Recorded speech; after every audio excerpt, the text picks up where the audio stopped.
प्रधानमंत्री नरेंद्र मोदी ने केरल के त्रिशूर में महिलाओं के सम्मेलन में कहा, उनकी सरकार ने महिलाओं का जीवन सुगम बनाने में कोई कसर नहीं छोड़ी। आत्मनिर्भर भारत उत्सव आज नई दिल्ली के भारत मंडपम में शुरू।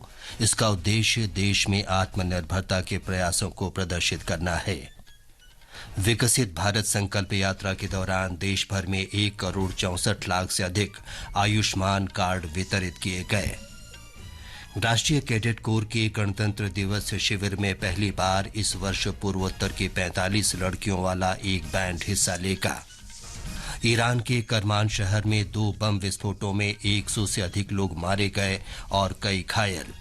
और केप टाउन में दूसरे क्रिकेट टेस्ट मैच के पहले दिन भारत ने पहली पारी में दक्षिण अफ्रीका से 98 रन की बढ़त ली।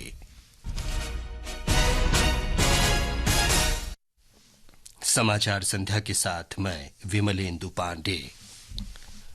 प्रधानमंत्री नरेंद्र मोदी ने कहा है कि गरीब, युवा, किसान और महिलाओं के विकास से ही देश का विकास होगा। आज केरल के त्रिशूर में भारतीय जनता पार्टी महिला मोर्चा के सम्मेलन को संबोधित करते हुए प्रधानमंत्री ने कहा कि उनकी सरकार ने महिलाओं का जीवन सुगम बनाने के अनेक प्रयास किए हैं।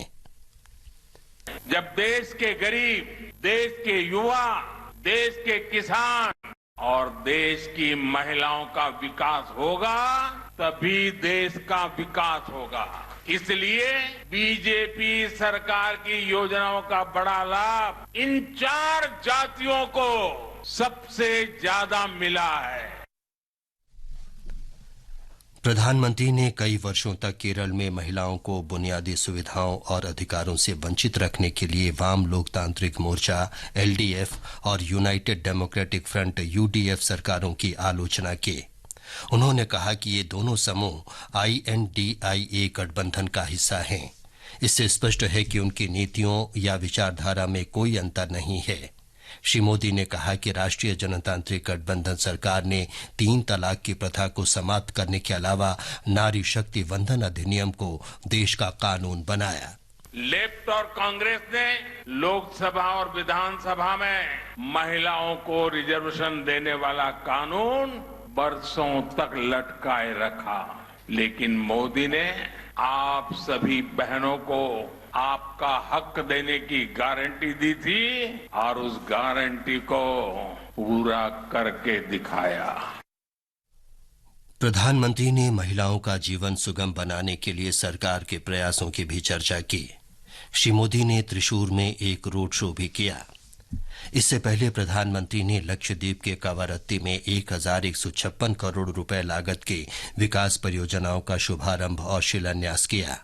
उन्होंने कहा कि सरकार लक्षद्वीप का निरंतर विकास सुनिश्चित करने के लिए प्रतिबद्ध है।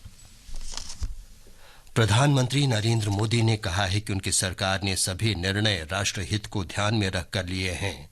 उन्होंने कहा कि कोई भी कड़ा फैसला उनके लिए मुश्किल नहीं होता, क्योंकि वे सभी कदम राष्ट्र प्रथम की दृष्टि से उठाते हैं।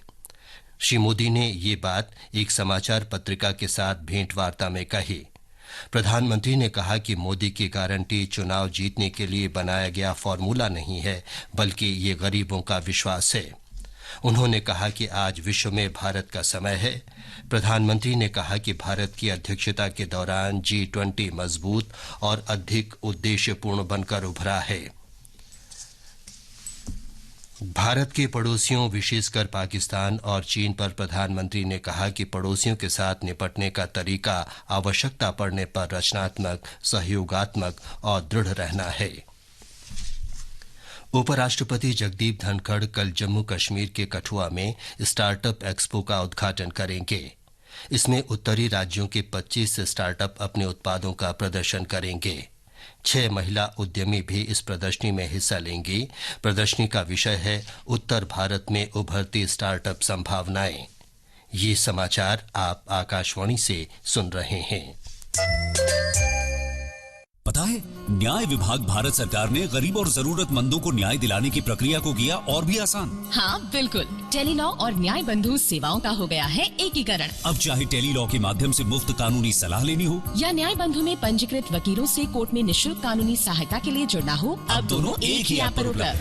डाउनलोड करें आज ही Tele Law for citizens mobile app अथवा लॉग इन करें www.tele-law.in या अपने नजदीकी CSC सेंटर से संपर्क करें। न्याय विभाग भारत सरकार द्वारा जनहित में जारी। ये आकाशवाणी है। विदेश मंत्री सुब्रमण्यम जयशंकर और वाणिज्य मंत्री पीयूष गोयल ने आज नई दिल्ली के भारत मंडपम में आत्मनिर्भर भारत उत्सव का उद्घाटन किया। उत्सव इस महीने की 10 तारीख तक जारी रहेगा और देश में आत्मनिर्भरता की दिशा में हुई प्रगति का प्रदर्शन किया जाएगा। लोगों के लिए उत्सव में प्रवेश निःशुल्क है। उत्सव में एक जिला एक उत्पाद के विजेताओं को पुरस्कृत किया गया। डॉक्टर जयशंकर ने सरकार की इस पहल की सराहना की और कहा कि ये बहुत ही अनोखे और ठोस तरीके से देश की विविधता का प्रतिनिधित्व करता है। ODOP most of all shows the diversity. देश की जो विविधता जो it expresses the diversity of India in a very unique way, in a very tangible way. जो प्रोडक्ट जो है अब उसको लोग एक जगह से लिंक करते, एक परंपरा से लिंक करते हैं, किसी लोगों से लिंक करते हैं। इस अवसर पर श्री गोयल ने कहा कि आत्मनिर्भर भारत उत्सव देश की उभरती शक्तियों का प्रतिनिधित्व करता है। बहुत ही बढ़िया प्रदर्शनी भारत मंडपम में जो देश के विविध जिलों से अलग अलग वस्तु को दर्शाती है, देश की उभरती हुई शक्ति को देशवासियों के सामने प्रदर्शित करती है और जिससे हर एक व्यक्ति जो यहाँ पे आएगा वो और उत्साह, उमंग और बड़ी आकांक्षाएं लेके जाए। आवासन और शहरी कार्य मंत्री हरदीप सिंह पुरी ने आज नई दिल्ली में आत्मनिर्भर उत्सव में अर्बन स्क्वायर मंडप का उद्घाटन किया। हथकरघा और पारंपरिक हस्तशिल्प मंडप का मुख्य आकर्षण है। श्री पुरी ने कहा कि मंडप देश के कारीगरों की समृद्धि को प्रदर्शित करता है। Our Deendayal Upadhyay national urban mission जो DNULM उसके बीच में जो सेल्फ हेल्प ग्रुप्स हैं, they have set up this fabulous exhibition जिसमें कई सेक्शन हैं अर्बन स्क्वायर के और these are all things made by our sisters in different parts of the country। तो मैं तो यही चाहूंगा कि ज्यादा से ज्यादा लोग आके इसको देखें। सरकार ने विकसित भारत संकल्प यात्रा के दौरान देश भर में 1,64,00,000 से अधिक आयुष्मान कार्ड वितरित किए। आयुष्मान कार्ड प्रति परिवार 5 लाख रुपए का स्वास्थ्य बीमा सुनिश्चित करता है। सूचना और प्रसारण मंत्रालय ने कहा है कि 9 लाख से अधिक लोगों को प्रधानमंत्री उज्ज्वला योजना के अंतर्गत LPG सिलेंडर वितरित किए गए। विकसित भारत संकल्प यात्रा के अंतर्गत इस वर्ष 25 जनवरी तक 2,60,000 ग्राम पंचायतों तक पहुंचने का लक्ष्य है। तमिलनाडु में विकसित भारत संकल्प यात्रा का आयोजन कृषि, स्वास्थ्य और डाक सेवा विभागों के सहयोग से किया गया। सार्वजनिक क्षेत्र के संगठनों के अधिकारी, अग्रणी बैंक अधिकारी भी इस यात्रा में शामिल हुए। ये यात्रा गांवों के साथ साथ शहरी क्षेत्रों में भी आयोजित की गई। एक रिपोर्ट। विकसित भारत संकल्प यात्रा आज राज्य के नामक्कल, तिरुवल्लूर, कल्लाकुरिची, कृष्णागिरी, कांचीपुरम, करूर, अरियालूर, इरोड, नागपट्टनम जिलों के शहरी इलाकों में आयोजित की गई। कृषि विज्ञान केंद्र के अधिकारियों ने किसानों को किसान क्रेडिट कार्ड के साथ साथ खेतों की मिट्टी की जांच के लिए मृदा स्वास्थ्य कार्ड का लाभ उठाने के लिए प्रोत्साहित किया। ग्रामीण युवाओं को तपेदिक की जाँच और सिकल सेल एनीमिया के बारे में जागरूक किया गया। नेहरू युवा केंद्र संगठन के अधिकारियों ने युवाओं को माय भारत पोर्टल में नामांकन के लिए प्रोत्साहित किया। प्रतिभागियों ने यात्रा में शामिल होने पर प्रसन्नता व्यक्त की। My name is वसंती। मेरा नाम वसंती है। मैं तिरुवल्लुर जिले से हूँ। मैं पहले एक झोपड़ी में रहती थी, लेकिन अब मुझे खुशी है कि मेरा परिवार एक सुरक्षित घर में रहता है। But now I am happy with my family to live in a safe home. Chennai से जॉय की रिपोर्ट के साथ समाचार कक्ष से प्रियंका अरोड़ा। राष्ट्रीय कैडेट कोर के गणतंत्र दिवस शिविर में इस वर्ष पूर्वोत्तर की 45 लड़कियों का एक बैंड पहली बार हिस्सा लेगा। 13 से 15 वर्ष आयु की ये लड़कियां पूर्वोत्तर की समृद्ध सांस्कृतिक विरासत का प्रतिनिधित्व करेंगे। दिल्ली कैंट में एनसीसी के महानिदेशक लेफ्टिनेंट जनरल गुरबीर पाल सिंह ने ये जानकारी दी। एनसीसी के girls cadets Republic day parade के अंदर हिस्सा लेंगे और उनकी तैयारी और उनकी जो ट्रेनिंग का स्टैंडर्ड, ड्रिल का स्टैंडर्ड बहुत ऊंचा है और इस हिसाब से हमारे गर्ल्स बैंड भी NCC cadets Republic day parade के लिए तैयार है। उन्होंने कहा कि देश भर से कुल 2274 कैडेट एक महीने तक चलने वाले गणतंत्र दिवस शिविर में भाग ले रहे हैं। इनमें 907 लड़कियां शामिल हैं।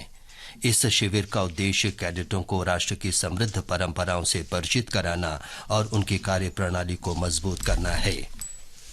ये समाचार आकाशवाणी से प्रसारित किए जा रहे हैं।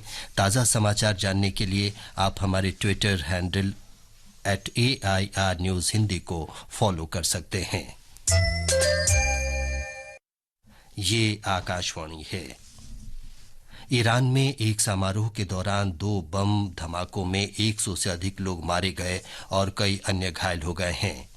दक्षिण पूर्वी शहर करमान के उस कब्रिस्तान में एक सालगिरह कार्यक्रम के दौरान ये विस्फोट हुआ जहां सुलेमानी को दफनाया गया था। वर्ष 2020 में पड़ोसी इराक में अमरीकी ड्रोन हमले में मारे गए जनरल सुलेमानी की याद में ये समारोह आयोजित किया गया था। अभी तक किसी गुट ने हमले की जिम्मेदारी नहीं ली है। विदेश मंत्री डॉ सुब्रमण्यम जयशंकर कल से नेपाल की 2 दिन की यात्रा पर रहेंगे। ये यात्रा नेपाल के विदेश मंत्री नारायण प्रसाद सऊद के निमंत्रण पर काठमांडू में भारत नेपाल संयुक्त आयोग की 7वीं बैठक की सह अध्यक्षता के लिए हो रही है। यात्रा के दौरान डॉ जयशंकर नेपाल के नेतृत्व और प्रमुख राजनीतिक नेताओं से भी मुलाकात करेंगे। राष्ट्रीय अन्वेषण अभिकरण NIA ने राष्ट्रीय राजपूत करणी सेना प्रमुख सुखदेव सिंह गोगामेडी की हत्या मामले में आज एक मुख्य संदिग्ध को राजस्थान के झुंझुनू से गिरफ्तार किया। NIA ने कहा है कि पूछताछ से मामले में उसकी संदिग्ध भूमिका और आरोपी कुख्यात गैंगस्टर रोहित गोदारा के साथ उसके संबंध की भी जानकारी मिली। केप टाउन के न्यू लैंड्स स्टेडियम में दूसरे क्रिकेट टेस्ट मैच के पहले दिन भारत ने दक्षिण अफ्रीका के 55 रन के जवाब में 153 रन बनाए। भारत को पहली पारी के आधार पर 98 रन की बढ़त मिली है। ताजा समाचार मिलने तक दूसरी पारी में दक्षिण अफ्रीका ने 3 विकेट के नुकसान पर 50 रन बना लिए थे। मौसम विभाग ने कहा है कि अगले 2 दिन पंजाब, हरियाणा, उत्तर प्रदेश और राजस्थान के कुछ हिस्सों में कड़ाके की ठंड जारी रहने की संभावना है। मौसम विभाग ने कहा है कि अगले 2 दिन के दौरान उत्तर पश्चिम और पूर्वोत्तर भारत के मैदानी इलाकों के कुछ हिस्सों में घना कोहरा जारी रहने की आशंका है। विभाग ने कहा है कि अगले 3 दिनों के दौरान मध्य और पूर्वी भारत के कई हिस्सों में न्यूनतम तापमान में 2 से 3 डिग्री सेल्सियस की वृद्धि होने की संभावना है। अंत में मुख्य समाचार एक बार फिर। प्रधानमंत्री नरेंद्र मोदी ने केरल के त्रिशूर में महिलाओं के सम्मेलन में कहा, उनकी सरकार ने महिलाओं का जीवन सुगम बनाने में कोई कसर नहीं छोड़ी।